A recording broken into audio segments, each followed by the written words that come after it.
Welcome to Busy Programmer. We are going to continue with the blood bank application series. So I recently found this error and my app was not working. So I came to this my hosting provider, that is 00webhost.com, and here we can see it has archived our website. So those websites which are not frequently called or used, they are they archive those websites and later delete those websites because they are taking up space and also their server space and resources.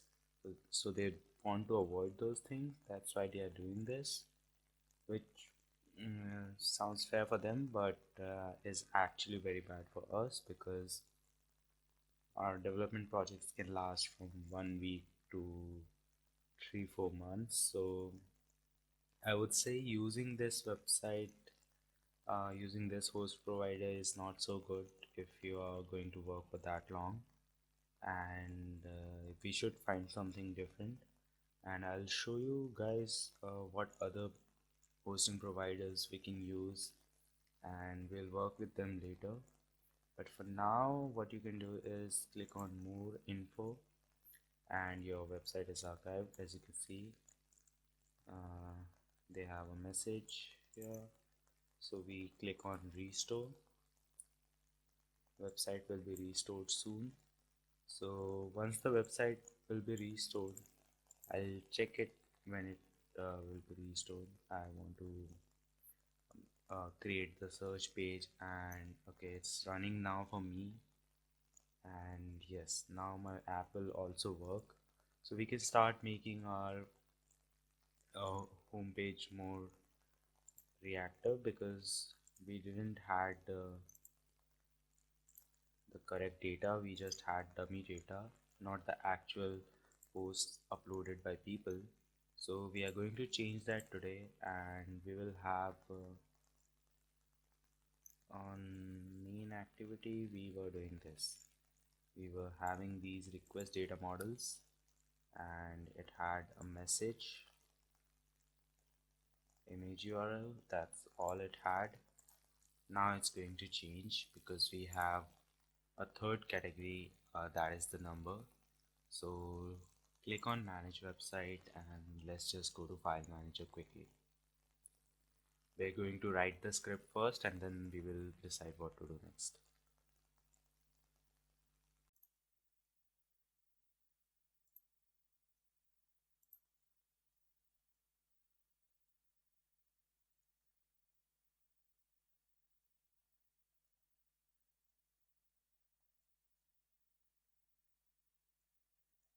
Okay, so once you are in file manager, I want you to create a new file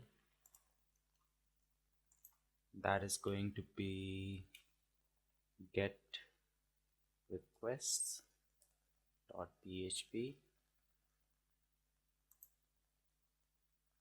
Let's create that request and start writing the code.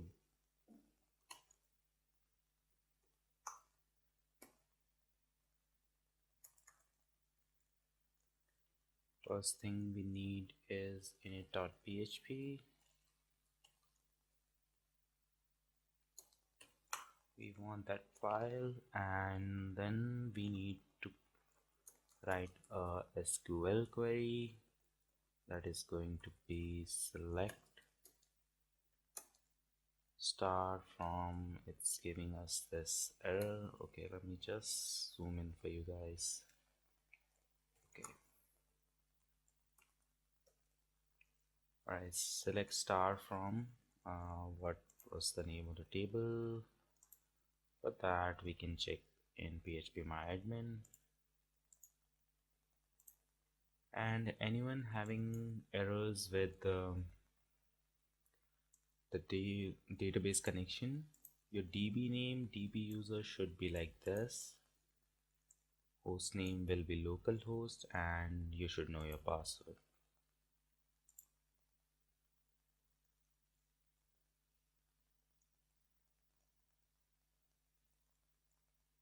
Okay, we have posts. From posts, and that's all. We are going to get result in my SQLi query. First variable is going to be connection, next is going to be SQL query, and now we want to create an array for response, and we will run a loop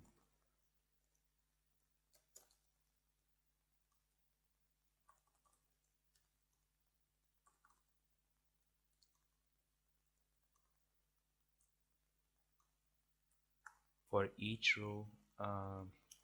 This MySQLi fetch associative array. So from result, it's going to fetch each row one by one and make an associative array. An associative array is an array where we have a key pair value, key and value pair. So what I mean by that is you will have something like this. Let me just show you. There will be a key and you'll have value. So it will look something like this. You can access the value by using this key. So not by index, which we do in normal arrays. We can access the value by using this key. So okay, that will happen and we'll get that array in this variable, which is row. And I'm going to say array push response row, and at the end I'm going to echo,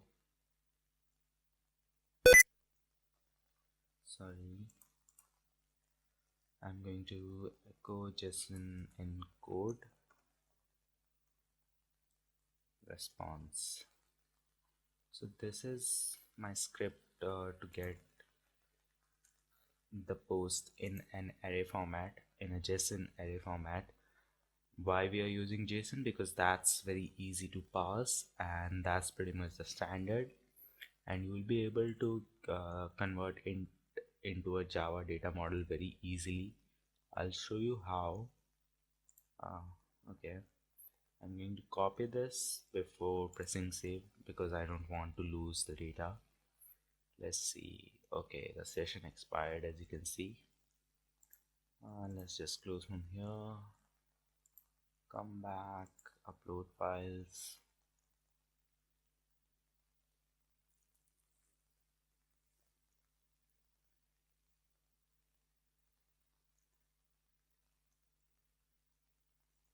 And we have upload, not upload, we don't want this file, we want get requests. Edit, paste the code, press save, is saved. Okay, we have get request.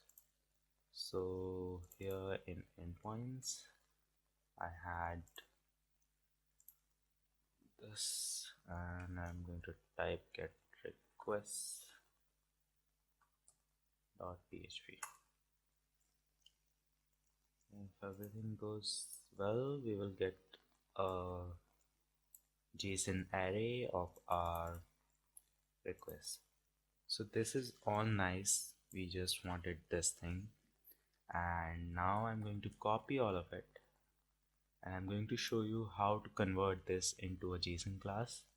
For this, we are going to use this particular online tool, which is JSON schema to Pojo, JSON schema to plain old Java object.org.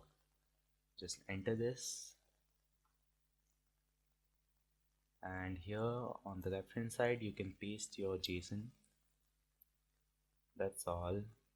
Here you can give the package name, which I'm not going to do right now, and we can give the name of data model. Our name of data model is request data model, so I'm going to copy that and paste it here. Target language is going to be Java, source type will be JSON, and annotation style will be JSON. We are using JSON to parse the data, so we are going to use JSON. And you're going to click on preview. You will get the correct data as per your need, and you're going to copy from import, and that's all you need to do.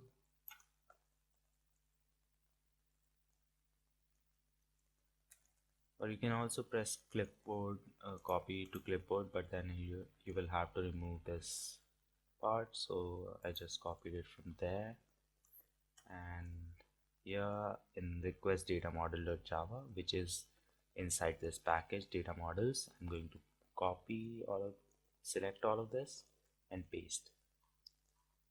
Okay, so it's done. I'm going to reformat the code and everything is perfect. In main activity we have some problems because obviously the constructor has been changed, but we don't want to do this thing anymore. We don't want dummy data, so I'm going to delete it from here. We have to change the request adapter here because things have changed. Get URL. Okay, so we fixed that error. Get message is same, just the get image URL became get URL, so that's fine. So these things we will implement later anyway. And now we can start writing the code for getting the posts here, and later we will test them. So I'm going to copy some code from, where should we copy from? We'll copy from login activity.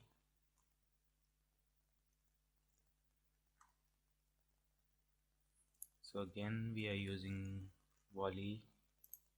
You could use the Android networking library also, but right now I'm just going to use this. And also we need to create a new endpoint, so let's just quickly go ahead and do that.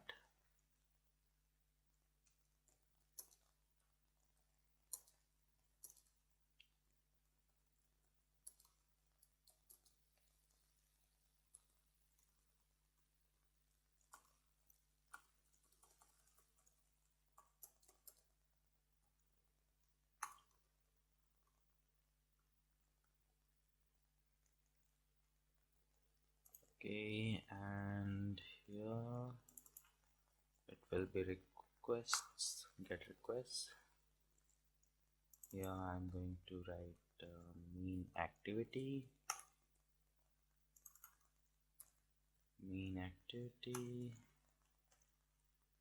No, I don't want to change all this. I don't want to do this.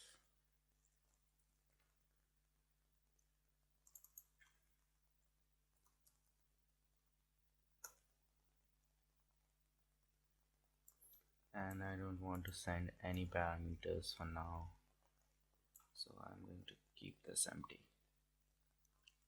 So this is familiar, and here we are getting our response, and this time the string response actually a JSON. So we are going to create a JSON object. So after creating the JSON object, I want you to import this file that is type, and it's in java.lang reflect, and we will create an object of it. You will understand in a while why we need to do this. Just follow along, and we will say new type token, and in this angle braces we are going to write list of request data model. And as you can see, yes, so we are getting the type of list request data models, and we are going to use this type to tell this JSON object what kind of Java object we are looking for when we are trying to convert this response to a Java object. So just write list request data models. This will be data models, and we are going to get this from this JSON type response, and then we are going to pass the type. So this string of JSON will be converted to this list of request data models as per this type, which we get from here. So the second parameter that from JSON accepts is the type of the object.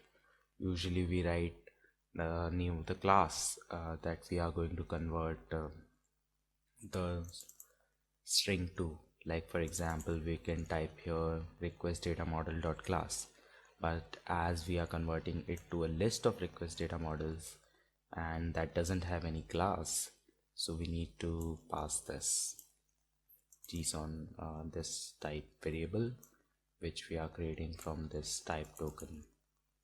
So now just what was the name of the array? The name of the array is request data models. So request data models dot add all data models, and now adapter notify dataset change. So now we are going to run the application and see how everything works.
So as you can see, we are getting the images and there's a description.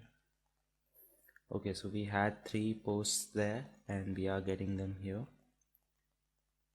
Sample message, another sample message, sample request, and description. So these were the message I typed that day when I was testing this application. So this is how your application is looking right now. From next video we will make the search page, which is this page, and after that we will fix this location thing, and also on the search page we have location thing. So I guess first we need to do the location part, where we have to make sure that the home page is also populated with posts that are in your area, and then on search page we will give the option to find potential donors of blood who can donate and are in your area. You can find them by city, and so these will be 2 to 3 videos, and after that we will just complete this part where we can share the post or call the person who has posted this. So if you want to help, you can call them, and if you want to share this post, then you can just click on share, and that way you can either post about it on Facebook or WhatsApp or anything like that. We will see how to do that all in the upcoming videos. So I guess 4 videos would be more than enough to complete this project from now, and it should take around 2 to 3 weeks for me to make these videos because I have exams also. And all I want from you guys is sharing these videos more and more with your friends and colleagues, and please subscribe to the channel and like this video. And if you want me to keep making this video, please share, subscribe, and like the videos, as you know. And let me know in the comments if there's any mistake, or you want to say anything. If you want to appreciate the videos, it will be very nice if you comment below the videos. Okay guys, bye.